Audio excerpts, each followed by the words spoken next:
Hello students, welcome back to Hindi Mirror channel. सभी students का Hindi mirror पर फिर से स्वागत है। अभी जो हम कंटेंट लेकर आए हैं, बीए फर्स्ट सेमेस्टर के एग्ज़ाम आने वाले हैं। अभी डेट शीट आपकी अनाउंस हो जाएगी 2 से 4 दिन के अंदर। तब तक आप अपनी तैयारी करते रहिए। हम इससे पहले जो है फर्स्ट सेमेस्टर के 22 के पेपर सारे ही अपलोड कर चुके हैं। जिन स्टूडेंट्स ने प्लेलिस्ट में उनको चेक नहीं किया, वो सभी स्टूडेंट्स प्लेलिस्ट में जाकर अपने नोट्स चेक कर नोट्स भी हमने अपलोड किए हुए हैं। नोट्स के साथ साथ आप प्रीवियस पेपर भी चेक कर सकते हैं। और हमने आपके 7 से 8 सब्जेक्ट वहाँ पर अपलोड किए हैं, जिसमें आपका Hindi, sociology, English, history, eco, political science और आपका जो है साथ में ड्राइंग का पेपर भी हमने अपलोड किया है। तो यहाँ पर आपको बता देते हैं कि जो पेपर है ये 2023 जो लास्ट टाइम हुआ था, और इकोनॉमिक्स का ये पेपर है, फर्स्ट सेमेस्टर का ये पेपर है। एक ही प्लेटफॉर्म पर आपको सारी जानकारी मिलती है। श्रुति सुमन यूनिवर्सिटी से संबंधित आपके एग्जामिनेशन फॉर्म, आपकी डेट शीट, जो भी डेट शीट में एक्सचेंज होते हैं, वो सारी चीज़ें आप तक पहुंचती हैं। इसके लिए अगर आप लोगों को इसका बेनिफिट लेना है वीडियोस का, तो चैनल से जुड़ जाइए, सब्सक्राइब कर लीजिए और बेल आइकन हिट कर दीजिए, जिससे नए वीडियो के नोटिफिकेशन आप तक पहुंचते रहें। अब यहाँ बात कर लेते हैं आपके इकोनॉमिक्स के पेपर की। तो पेपर का नाम है basic of micro economics. Pattern यहाँ पर सेम ही रहता है, चाहे आप किसी भी सेमेस्टर, किसी भी बैच के बच्चे हों। 22 वाले बैच का भी यही पैटर्न है। अगर आप चेक करेंगे 23 के बैच का भी यही पैटर्न है, और 24 में अब जो एग्ज़ाम होने हैं उनका भी सेम ही पैटर्न रहेगा, कुछ चेंजिंग नहीं होते हैं। 3 घंटे का पेपर होता है। लगता है कि 3 घंटे बहुत है, लेकिन मेरा मानना है कि जिस प्रकार से आपका पेपर आता है, तो 3 घंटे भी आपके लिए बहुत कम होते हैं लिखने के पर्पज़ से। तो कोशिश कीजिएगा कि आप अपना पेपर इन 3 घंटे में ख़त्म कर सकें और अच्छे से सारे आंसर अटैम्प्ट करें। सेक्शन ए में देख लेते हैं। शॉर्ट टाइप यहाँ पर क्वेश्चंस पूछे जाते हैं। तो इस तरह का इन्होंने कोई नोट नहीं डाला है। कुछ चीज़ें मैं आपको बता देती हूँ पेपर से रिलेटेड। 2 सेक्शन में ये आपका डिवाइड होता है। एक चीज़ सबसे मेन कि फर्स्ट सेमेस्टर के आप स्टूडेंट से जो थोड़ी बहुत चीज़ें आपको पता होनी चाहिए, जैसे कि आपको बी शीट नहीं मिलती है। इस चीज़ का आप ध्यान रखिएगा। एक ही शीट में आपको काम करना होता है, बी शीट आपको प्रोवाइड नहीं कराई जाती है। दूसरा, आपका टाइम मैनेजमेंट को लेकर आप थोड़ा सा ध्यान रखिएगा, क्योंकि फर्स्ट सेमेस्टर के स्टूडेंट्स को इतनी नॉलेज नहीं होती है, साथ में स्पीड भी बहुत कम होती है।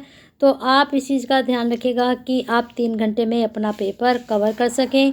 75 मार्क्स का आपका पेपर होता है, 25 के आपके इंटरनल होते हैं, जो कि आपके कॉलेज के थ्रू यूनिवर्सिटी पहुंचते हैं। अब यहाँ आपको बता देते हैं जो आपका फर्स्ट जो क्वेश्चंस यहाँ पूछे जाएंगे। पहले देख लेते हैं किस तरह के क्वेश्चन, लघु उत्तरीय प्रश्न पूछे जाते हैं। Attempt any 5 question from the flowing 8 questions. Each question carry 6 marks. आपको 8 क्वेश्चन दिए जाते हैं, जिनमें से सिर्फ आपको 5 करने होते हैं। 6 अंक का एक आपका होता है। क्वेश्चंस देख लेते हैं कौन कौन से पूछे गए थे आपके 23 में। जो आपने 22 वाला पेपर नहीं देखा है तो उसको ज़रूर देख लीजिएगा। 23 दोनों पेपर के क्वेश्चंस आप नोट डाउन कर लीजिए अपनी नोटबुक पर, फिर इनको सॉल्व करिए। तो डेफिनेटली आप अगर 22 और 23 दोनों ही पेपर सॉल्व कर लेते हैं, तो कहीं ना कहीं आप पास आउट मार्क्स तो अच्छे से लेकर आएंगे। क्योंकि 2 साल के अगर पेपर मिल जाते हैं, तो मुझे लगता है तब स्टूडेंट्स बहुत अच्छे मार्क्स गेन कर सकते हैं, अगर अच्छे से तैयारी करें। पहला क्वेश्चन था यहाँ पर जो है, explain the difference between micro and macro economics. सूक्ष्म व्यष्टि तथा व्यापक समष्टि अर्थशास्त्र में अंतर स्पष्ट करना था। नेक्स्ट क्वेश्चन पूछा गया था, what meant bye positive and normative economics. तो यहाँ पर वास्तविक और आदर्शात्मक अर्थशास्त्र से क्या अभिप्राय, आप क्या समझते हैं। तटस्थता वक्र क्या है, इसकी विशेषताएं बताइए। फिर इसके बाद आपका नेक्स्ट क्वेश्चन पूछा गया था 4, एक्सप्लेन लो और demand, why demand curve slopes downwards. तो यहाँ पर इसका है हिंदी नियम देख लेते हैं। मांग के नियम की व्याख्या कीजिए। मांग वक्र का ढलान ऋणात्मक क्यों होता है। What do you mean by production foundation, discuss it's main characteristics. उत्पादन फलन से आप क्या समझते हैं, इसकी मुख्य विशेषताएं क्या हैं। एक चीज़ और नोट कर सकते हैं जो फर्स्ट सेमेस्टर के स्टूडेंट्स हैं कि जो लॉन्ग क्वेश्चन होते हैं वो शॉर्ट में बदल जाते हैं और जो शॉर्ट क्वेश्चन होते हैं वो लॉन्ग में चेंज हो जाते हैं, लॉन्ग वाले शॉर्ट में चेंज हो जाते हैं। आप ये देखिएगा जब आप 22 का बैच का और 23 के बैच का पेपर देखेंगे तो कई क्वेश्चंस आप नोट करेंगे कि सेम रिपीट हैं और लेकिन वो शॉर्ट से आपके लॉन्ग बने हैं और लॉन्ग से शॉर्ट निकले हैं। नेक्स्ट क्वेश्चन पूछा गया था 6 कुल आगम, औसत आगम तथा सीमांत आगम की व्याख्या करें। पूर्ण प्रतियोगिता बाजार की विशेषताओं को बताइए। तो कुछ टॉपिक मैं आपको बता देती हूँ जो रिपीटेड होते हैं, जैसे कि आपका सूक्ष्म समष्टि, व्यष्टि और समष्टि अर्थशास्त्र बहुत इंपॉर्टेंट है और 100% यहाँ से प्रश्न इस बार भी आपका पूछा जाएगा। इसके बाद तटस्थता वर्ग भी बहुत इंपॉर्टेंट है, मांग का नियम बहुत इंपॉर्टेंट है। कुछ प्रश्न ऐसे होते हैं जो रिपीटेड होते हैं, उत्पादन फलन रिपीटेड है। इसके बाद 3 टॉपिक मैंने आपको बता दिए हैं और लास्ट में ये वाला जो उपभोक्ता है, उपभोक्ता की बचत की अवधारणा यहाँ पूछी गई थी। इस बार आपसे इसका कुछ भी पूछा जा सकता है। तो 3 से 4 टॉपिक मैं आपको बता देती हूँ कि इनमें से ज़रूर तैयार करके जाइएगा, यहाँ से प्रश्न आपके डेफिनेटली बनेंगे। अब बात करते हैं सेक्शन बी भी, इसमें लॉन्ग आंसर टाइप क्वेश्चन है, दीर्घोत्तरीय प्रश्न जो कि आपको 5 दिए जाएंगे और 5 में से कोई से आपको 3 करने होंगे। अब ये 3 कौन कौन से करने होंगे ये आप पर डिपेंड करता है, लेकिन यहाँ थोड़ा सा आपको ध्यान देने की ज़रूरत है कि ये 15 मार्क्स का होता है, ऊपर वाले 6 मार्क्स के होते हैं, ये 15। अगर आप 6 मार्क्स में 2 पेज भर रहे हैं तो इसका मतलब आपको कितने 15 मार्क्स में 2 यानी कि आपको 6 पेज तो भरने ही चाहिए।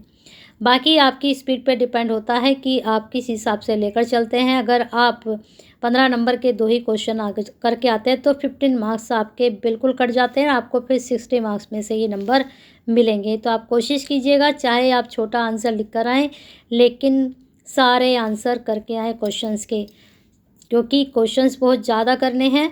आप देख लीजिए ऊपर आपको जो है 5, फिर यहाँ पर नीचे 3, तो 8 प्रश्न को आपको मैनेज करना है, किस प्रकार से आप अटैम्प्ट करेंगे। अब देखिए व्यष्टि अर्थशास्त्र, समष्टि अर्थशास्त्र दोबारा से पूछ लेंगे, व्यष्टि पूछ लेगा तो यहाँ पर हो सकता है समष्टि पूछ लिया जाए इस बार। घटती सीमांत उपयोगिता के नियम की व्याख्या कीजिए, इस नियम की सीमाओं तथा महत्व की व्याख्या करें। इसके बाद नेक्स्ट क्वेश्चन पूछा गया था कुल लागत, औसत लागत, सीमांत लागत क्या है, अल्पकाल में औसत लागत, वक्र आकार यू आकार का क्यों होता है व्याख्या कीजिए, पूर्ण प्रतियोगिता में एक अधिकार को परिभाषित कीजिए, इन दोनों में मुख्य अंतर बताइए, वितरण के सीमांत उत्पादक के सिद्धांत की व्याख्या कीजिए और इसकी मुख्य त्रुटियों को लिख दीजिए।